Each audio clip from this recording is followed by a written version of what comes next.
It was the mid-2010s when a small device quietly entered the market. At first, it didn't look like anything special. A simple gadget, small, sleek, and shaped almost like a USB drive. It was called JUUL. The idea behind it was simple: help adult smokers move away from cigarettes. But something unexpected started happening. Instead of staying with adults, it quickly spread among young people. Soon, a new word began showing up in schools and online: JUULing. Teenagers were not just using it, they were turning it into a trend. But why did this happen so fast? And how did a device meant for adults end up in classrooms? Within a short time, JUUL was everywhere.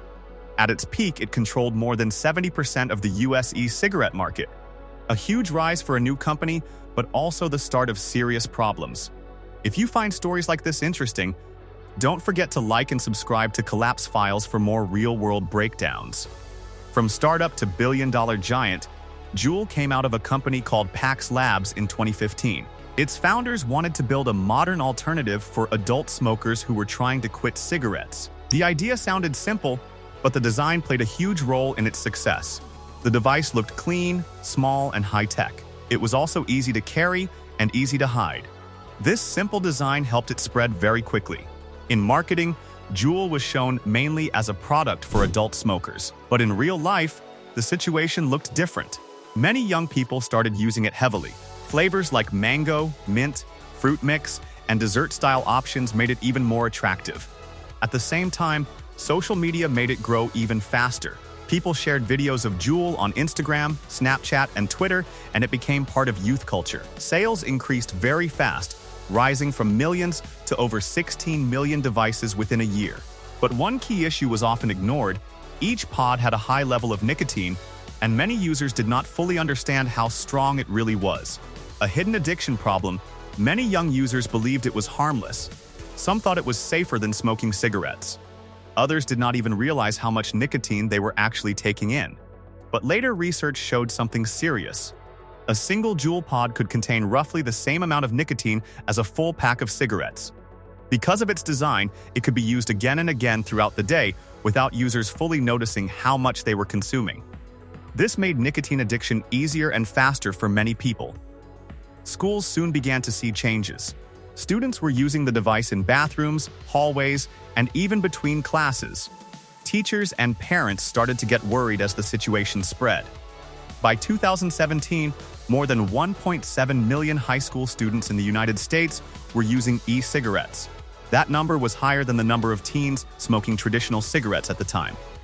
This shift shocked many people and raised serious concern across the country about youth vaping and its growing impact. JUUL becomes a global debate. As JUUL grew, it separated from its original parent company and became an independent business. At first, the growth looked like a big success. But with that success also came growing pressure. Public health groups started raising serious questions. Was JUUL really only made for adult smokers trying to quit? Or was it becoming too easy for teenagers to get and use? In many schools, vaping quickly turned into a daily problem. It was no longer something hidden or rare. In some cases, students were even using it in bathrooms, hallways, and between classes.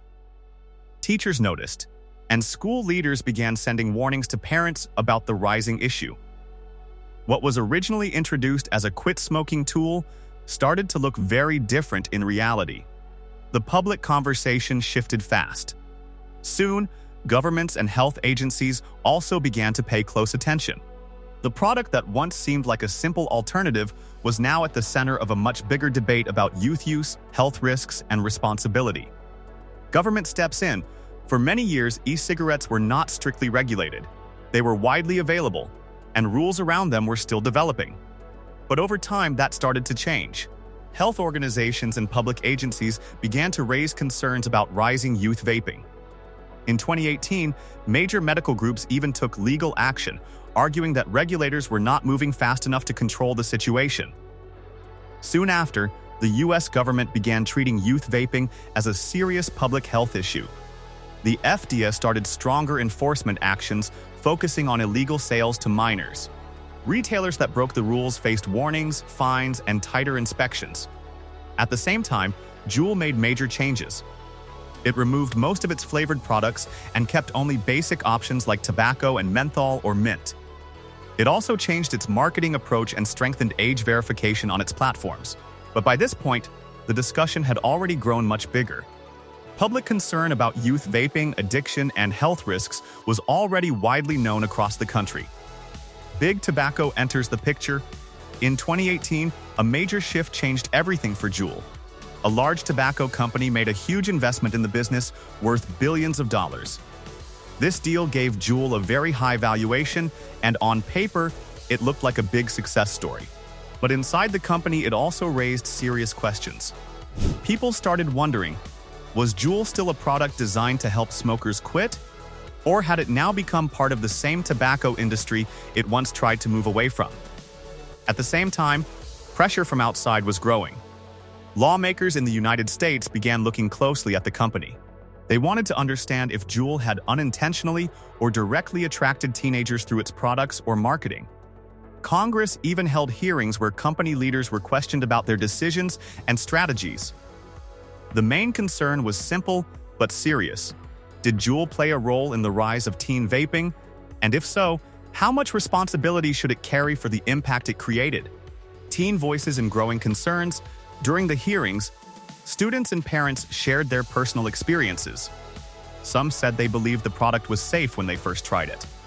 Others explained that marketing messages and online content made vaping seem harmless and normal, especially for young people. At the same time, health experts strongly warned about the risks. They explained that nicotine addiction can seriously affect the developing brain. It can impact memory, attention, learning, and emotional control, especially in teenagers whose brains are still growing. Doctors also raised concerns about long-term effects, including higher risks of anxiety, depression, and strong nicotine dependence that can be hard to break later in life. As more information came out, the debate became more intense. One side argued that JUUL was helping adult smokers move away from traditional cigarettes, which could be a harm reduction tool. The other side argued that it was unintentionally creating a new generation of nicotine users, especially among teens. This conflict made the issue highly controversial and widely discussed. A health crisis emerges, then a serious health scare appeared across the United States. Doctors began reporting cases of a dangerous lung illness linked to vaping. This condition was later named EVALI, Deadly e-cigarette, or vaping product use associated lung injury. Hospitals started seeing patients, many of them young, with severe breathing problems, chest pain, and in some cases, life-threatening conditions. Sadly, some patients did not survive. Health investigations later found that most of these cases were connected to illegal vaping products, especially those containing harmful additives like vitamin E acetate, which is dangerous when inhaled. JUUL clearly stated that its own products did not contain vitamin E acetate. However, by this time, public confusion was already very high. Many people use the word JUULing to describe all vaping, not just one brand. Because of this, the entire vaping industry came under heavy criticism. Even companies not involved in these cases were affected. JUUL's reputation dropped sharply, and public trust in vaping products became much weaker during this period. Lawsuits and leadership changes after the crisis, legal pressure on JUUL increased quickly. Many states in the U.S. filed lawsuits against the company, and some of these cases later ended in large financial settlements. At the same time, JUUL went through major leadership changes. Its CEO resigned in 2019, marking a big turning point for the company. Advertising in the United States was completely stopped, and several flavored products were removed from the market. Around this period, the government also raised the legal age for buying tobacco and vaping products to 21. These actions helped reduce teen vaping rates for a while. However, even with these changes, JUUL's challenges were not over. The company was still facing legal, financial, and public trust problems, and its future remained uncertain. A changing market, while JUUL was dealing with legal and public pressure, new competitors quickly entered the vaping market. Disposable vape devices became especially popular because they were cheap, easy to use, and required no maintenance. Some of these products used newer forms of nicotine that were not originally regulated in the same strict way, which helped them spread fast. Over time, one of these new brands even became more popular among students than JUUL. This shift showed how quickly the market was changing. JUUL, which once dominated the industry, slowly began to lose its leading position. Its market share dropped significantly, and it was no longer the clear leader it used to be. Where JUUL stands today, JUUL is no longer the leading name it once was. Its popularity has dropped a lot, and the company still faces ongoing legal challenges. It is also waiting for final approval from health authorities for its products in some markets. Teen vaping rates have fallen in recent years, but concerns still remain. At the same time, some reports show smoking and vaping trends changing again in different ways.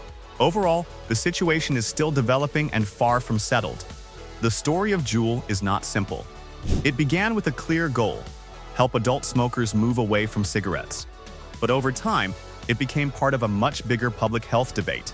How did something designed for adults become so widely used by young people? And where should responsibility really be placed?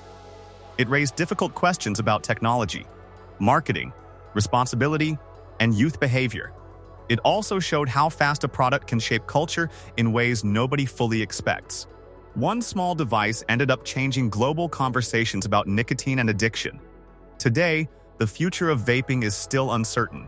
Rules are changing, companies are under pressure, and health concerns remain. So what happens next? But one thing is clear: this story has changed how the world sees nicotine forever. If you found this breakdown helpful, don't forget to like and subscribe to Collapse Files for more simple explanations of complex real-world stories.